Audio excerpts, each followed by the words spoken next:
Hi, everyone. My name is Dr. Linda May, and the title of our first class in Psychology 101 is How to Get an A. We will be covering a lot today, but the main course is How to Get an A, our study plan. It's easy to get an A in this class if you follow our study plan. In fact, between 75 and 80% of my students last semester got A's and B's in this class. I earned my master's and PhD in social psychology from Purdue University with an additional emphasis in personality science. I am a teaching professor, meaning that I love teaching more than anything else in my job and designate most of it to teaching. Besides introductory psychology class, I teach many upper level classes and I specialize in special topic classes such as consumer psychology, sleep and dreaming, and psychology and Shakespeare with a study abroad component in England. And just for the record, this is not me making out on the lawn at Purdue. So this is a flipped class, which roughly means where you learn and where you do your homework is flipped. You will do most of your learning online over the week. Then in class, you will practice what you learned, see demos, and get some mini lectures that go beyond your online teaching. Even though we only meet for one class a week, other things are assigned during the week, like your online learning parts, during which you will earn online learning points, and quizzes. So be sure to print and post that one-page timeline at a glance under the syllabus tab, that sheet, to avoid any surprises or confusions and to see things coming up well in advance. A week for this class is considered to begin on our class day and to continue through the night before our next class. Now you have already done your prep module tasks to prepare for this first class today. So week 1 module starts today, the day we first meet in person.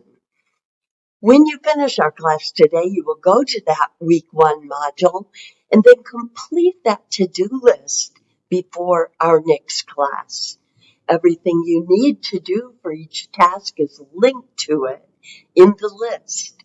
Just click on the links and do one item at a time, and do be sure to do them in order. You will also see their due dates there on the list. If you enrolled late and have not finished your prep tasks, you can still stay in this class as long as you catch up by completing both the module to-do lists, the prep task module, and week 1 module by the end of this week, by the end of week 1. So, by our next class, right? Always do the modules, to-do lists, and all of the items in them in order, or they really won't make any sense.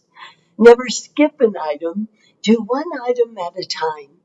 As most of you have discovered, the weekly modules are locked until you complete your prep task module. Once you complete that module, all of your to-do lists appear, and you can scroll right down through the rest of the semester. Our form of communication for this class is our 24/7 virtual question booth. You can't miss this because you will see this each time you go to our class on our homepage. So here's our homepage, and see that 24/7 questions is circled in red on this slide. You're going to see it every time you come in. So do not email to your professor or TA's individual ASU emails or to our individual Canvas message accounts. We do not monitor those. We designate 24/7 questions as our form of class communication. So we are dedicated to monitoring that, not these other accounts.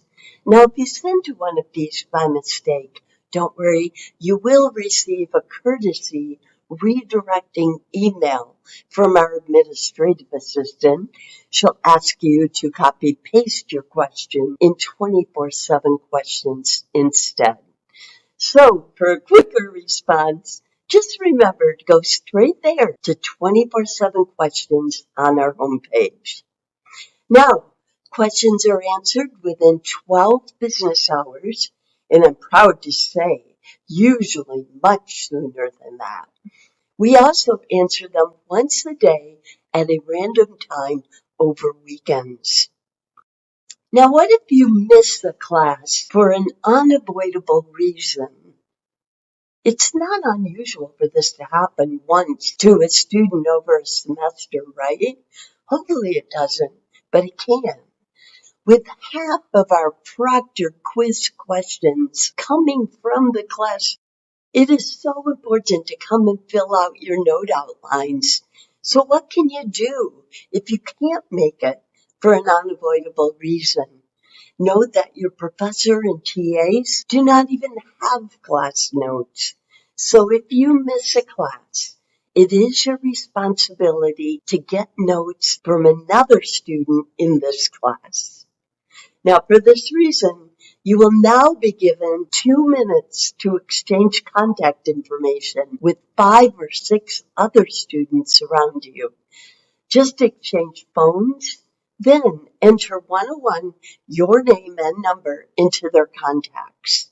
Move quickly, though, so that you can hopefully exchange with 6 other students in these 2 minutes.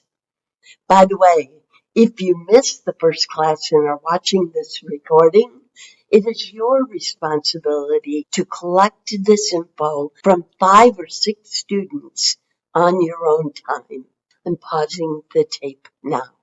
Okay, now everyone, now that you have this contact information, never ask another student for notes unless you first read the document titled Best Practices for Asking a Student for Notes, posted under the Syllabus Navigation tab in our class website. How to find it? This is our homepage, and these are the navigation tabs here on the left. See my cursor moving there? Okay. Notice that syllabus is circled, and when you click on that, you will see this. I repeat now, never ask another student for notes unless you first read Best Practices for Asking a Student for Notes. It is circled here in red and posted right above your timeline at a glance sheet. You might wonder how successfully you are going to be able to get notes from a fellow student. This document contains the tricks, guys. If you don't follow these best practices, it is unlikely to work. If you do, it creates great karma for you and the other student. And if you are a student who shares your notes with someone, you can rest easy knowing you build credit and that they will likely reciprocate if you have an emergency. In our next segment, we are going to take a brief class tour.